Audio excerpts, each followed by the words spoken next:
పాకిస్తాన్ భయపడింది. వాస్తవంగా retaliation attack నిన్న రాత్రి జరగాలి. ఈ తెల్లవారుజాము లోపున జరగాలి. ఇప్పటి వరకు ఏమీ జరగలేదు అంటే భయపడింది. అదేంది ఆ లెక్కనైతే కనుక మనం ఉగ్రవాదులు దాడి చేసిన తర్వాత కూడా 14 రోజులు ఆగాం కదా అంటారా? ఉగ్రవాదులకి వేరు, పాకిస్తాన్ వేరు. ఉగ్రవాదుల దాడి అనేది చాటుగా వచ్చి జరిగేటటువంటిది. ఆ తర్వాత ఆ ఉగ్రవాదుల్ని వెంటనే వేటాడటం ప్రారంభించాం కానీ ఓ 2 రోజుల పాటు టైం చూసుకుని వేటాడలేదు కదా. వెంటనే వేటాడడం దొరకలేదు, వాళ్ళు వెతుకుతున్నాం వాళ్ళని, వాడు అనుచరులు, వాళ్ళకి సహకరించిన వాళ్ళని పట్టుకుంటున్నాం, ఇదంతా జరుగుతుంది కదా. అంటే వితిన్ సెకండ్స్ ఆ యాక్టివిటీ నడుస్తుంది. యుద్ధం కూడా ఎప్పుడైనా సరే అటాక్ రీఅటాక్, మనం అటాక్ చేయగానే వెంటనే రావాలా. యుద్ధం అంటేనే అది నిదానంగా కూర్చుని ఒక కాల్ షీట్ తీసుకుని తర్వాత కన్ఫర్మేషన్ తీసుకుని చేసేది కాదు.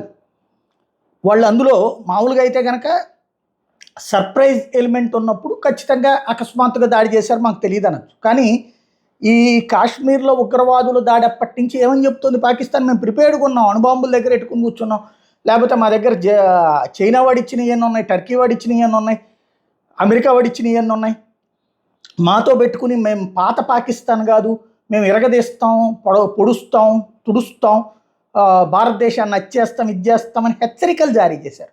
అంటే మేము ఆల్ ప్రిపేర్డ్ అని చెప్పారు, మేము వెయిట్ చేస్తున్నామని చెప్పారు. వెయిట్ చేశారు పాపం వాళ్ళు 14 రోజుల పాటు. మనోళ్ళు కూడా వెయిటింగ్ ఎక్కువ రోజులు ఇబ్బంది పెట్టడం ఎందుకులే అని చెప్పేసి 14వ రోజునే దానికి తగినటువంటి అటాక్ చేశారు.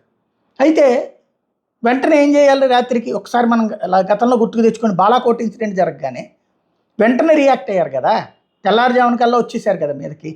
అట్లాగా వస్తారేమో అన్నటువంటి కాన్సెప్టే చూసింది. ఎందుకు అంటే వాళ్ళకి నిజంగా అంత ధైర్యం ఉందా? పాకిస్తాన్కి ఇప్పుడు పెద్ద సమస్య ఏంటంటే, ఇంతకుముందు పాకిస్తాన్ సైన్యాన్ని ప్రజలందరూ నెత్తిన పెట్టుకునేవాళ్ళు. పాకిస్తాన్ రాజకీయ నాయకుడి కంటే సైన్యానికి వాల్యూ ఎక్కువ ఉండేది. ఎప్పుడైతే ఇమ్రాన్ ఖాన్ మీద అన్యాయంగా అక్రమంగా కేసులు పెట్టి ఇరికిచ్చి తనని రాజకీయంగా సమాజ్ చేశారో 40% మంది ఇమ్రాన్ ఖాన్ మాకు మద్దతు ఉన్నారు పబ్లిక్. అక్కడ వాళ్ళందరూ కూడా సైన్యాన్ని విలన్లుగా చూడటం ప్రారంభించారు, సైనికాధికారులు విలన్లుగా చూడటం ప్రారంభించారు. ఇప్పటిదాకా భారతదేశంలో వాళ్ళని విలన్లుగా చూస్తున్నాం వాళ్ళని. కానీ మొట్టమొదటిసారి పాకిస్తాన్ ప్రజలు పాకిస్తాన్ సైన్యాన్ని విలన్గా చూడటం భారీ ఎత్తున ప్రారంభమైంది. అది ఒక ఆస్పెక్ట్. రెండవది వచ్చేటప్పటికి మనం సర్జికల్ స్ట్రైక్స్ ఓపెన్గా ప్రకటించాం. మన సైన్యం అధికారికంగా ప్రెస్ కాన్ఫరెన్స్ పెట్టి వీడియోలతో సహా ప్రకటించింది. అదే సందర్భంలో అక్కడ ఆ తీవ్రవాద నాయకులకు సంబంధించినటువంటి ఆ చావులు, వాళ్ళ శవాల దగ్గరికి వెళ్ళి యాత్రలు, అట్లాగే వాళ్ళకి సంబంధించి ఆసుపత్రిలో ఉన్న వాళ్ళ పరామర్శలు, ఇవన్నీ చేసింది అక్కడ. దెన్ అక్కడ ఇంకేంటి, ఖచ్చితంగా పాకిస్తాన్కి కళ్ళెదురుగుండా కనబడుతోంది. ఏదో పాపం కాకమ్మ కబుర్లు చెప్పుకుంది, ఒక 5 విమానాలు కూల్చామన్నది. అంటే యుద్ధం చేసేసింది అది ఆన్ పేపర్, లేదా సోషల్ మీడియాలో యుద్ధం చేసేసింది. ఒరిజినల్ యుద్ధం నథింగ్. ఇవాళ పొద్దునికి వచ్చి ఉంటే గనక పాకిస్తాన్ దగ్గర ఆ డేర్ ఉంది, ఆ నాలెడ్జ్ ఉంది, ఆ సబ్జెక్ట్ ఉంది, ఆ విధమైనటువంటి ప్రిపరేషన్ ఉంది, ఆ విధమైనటువంటి ఆయుధాలు ఉన్నాయి అనుకోవచ్చు. ఎప్పుడైతే పొద్దున్నలోపు రాలేకపోయిందో ఇంకా ఏంటి రాబోయేటటువంటి రోజుల్లో ఎప్పుడో సర్ప్రైజ్గా క్రిందటిసారి ఏం చేసింది, బాలాకోట్ మీద మనం అటాక్ చేశాక సిగ్గుపోతుందని ఆ దేశంలో పబ్లిక్ నుంచి విపరీతమైన నెగిటివ్ వచ్చేటప్పటికి, సైనికాధికారి దిగిపోయే పరిస్థితి వచ్చేటప్పటికి యుద్ధ విమానాలతో వచ్చేసేసి ఒక పార్కు దగ్గర 2 బాంబులు వేసేసి వెళ్ళిపోయింది వెనక్కి. వెళ్తుండగా మనం వెంటబడి వాళ్ళని బేల్చేసాం, F-16 లాంటి దాన్ని వెళ్తుండగా వెంటబడి బేల్చాం మిగ్గుతో, F-16 వెంటబడి. అలాంటిది ఏదో ఒకటి చేసి కాలక్షేపం చేయాలి. అదైనా ఇమ్మీడియట్గా చేసి ఉండాలి. చేయలేదు అంటే పాకిస్తాన్ భయపడుతోంది. ఎందుకంటే భారత్ పన్నిన ఉచ్చు పాకిస్తాన్కి అసలు నిద్రపోనియట్లేదు. ఎలాగ దీన్ని కౌంటర్ చేయాలో అర్థం కావట్లేదు. దొంగ ప్రచారాలు సోషల్ మీడియాలో వాళ్ళు చేసుకున్నంత మాత్రాన, ఎక్కడున్న కొంతమంది దొంగలు దాన్ని సమర్థించినంత మాత్రాన నిజం అనేటటువంటిది పక్కకి వెళ్ళిపోతుంది. ఎందుకంటే ప్రపంచమంతా చూస్తుంది, వరల్డ్ ఈజ్ వాచింగ్.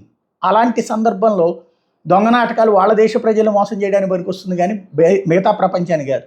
అక్కడే 4 విమానాలు వెళ్ళి 2 వెనక్కి వచ్చినాయని వాళ్ళ దేశానికి సంబంధించినటువంటి యూట్యూబరే బహిరంగంగా ఆ ఎయిర్పోర్ట్ బయట నుంచి చెప్పుకొచ్చాడు. దాన్ని బట్టినే మనం F-16 JF-17 కూలింది అన్నటువంటి నిన్నటి మన వీడియోలకి ఒక సాక్ష్యం దొరికినట్టే. అది ఒక ఎత్తు అయితే, రెండో పక్కన ఏమైంది, ఉగ్రవాద శిబిరాలనే దాడి చేశాం మేము, పౌర వ్యవహారాల మీదకి వెళ్ళలేదు, అలాగే సైన్యం మీదకి వెళ్ళలేదు.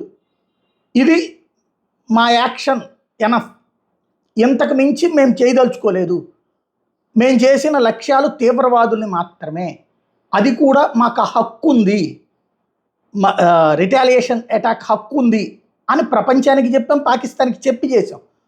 ఇప్పుడు వాళ్ళు ఏం చేయాలి? లేదు మీరు మా మీదకి యుద్ధానికి వచ్చారు అని చెప్పాలి. ఎస్, సరిహద్దు దాటితే.